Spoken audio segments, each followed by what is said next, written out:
نبی پاک صلی اللہ تعالی علیہ وسلم سفر پہ تشریف لے گئے.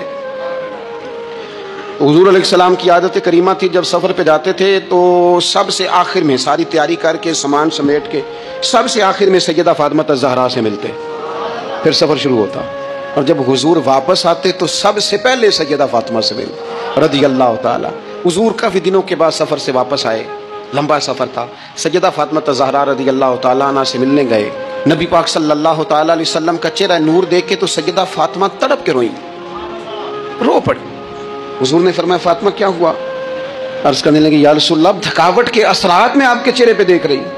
اور حضور کپڑے یوں لگتا ہے بڑے پرانے پہنے ہوئے ہیں آپ نے. حضور اتنی مشقت کیوں کرتے ہیں آپ، اتنی محنت اتنی جدوجہد؟ حضرت فاطمہ الزہرا فرماتی ہیں حضور نے مجھے تھپکی دی اور فرمایا فاطمہ رو نا. اور یہاں وہ بعض لوگ ہوتے ہیں نا جو ہم نے دیکھا ہے ہمارے ہاں اس طرح ہوتا ہے کہ وہ کوئی اس طرح کی بات کرے تو وہ زیادہ رونے لگ جاتے ہیں. کیا کریں، بڑے مسائل ہیں، بڑی مشقت ہے، کرنا پڑتا ہے، لوگ اور زیادہ. لیکن نبی پاک علیہ السلام نے سوچوں کو نیا زاویہ دیا، خیالات کو نیا رخ دیا، اس بات کو ایک نیا انداز سوچنے کا فراہم کیا. حضور فرمانے لگے فاطمہ رو نا، تیرے باپ کو اللہ نے اعلیٰ مقاصد کے لیے دنیا میں مبعوث فرمایا.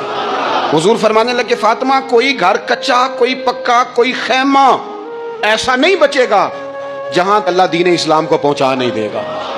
اور فرمایا فاطمہ یاد رکھنا جس طرح رات چھا جاتی ہے نا، محمد عربی کا دین بھی چھا جائے گا، یہ چھا جائے گا دین.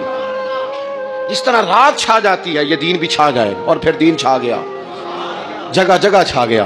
یورپ میں بھی اذانیں پڑھی جانے لگی، امریکہ اور افریقہ میں بھی قرآن پڑھا جانے لگا.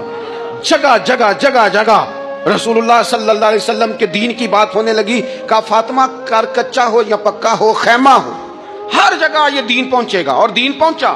دوستو کمزوری وقتی طور پر ہے، حالات وقتی طور پر ہیں. مسلمانوں نہ گھبراؤ، خدا کی شان باقی ہے. یہ دین فطرت ہے. یہ دین اپنی حقانیت کی وجہ سے پھیل رہا ہے، کسی کا محتاج نہ یہ کسی کے زور لگانے. مسلمانوں نہ گھبراؤ، خدا کی شان باقی ہے.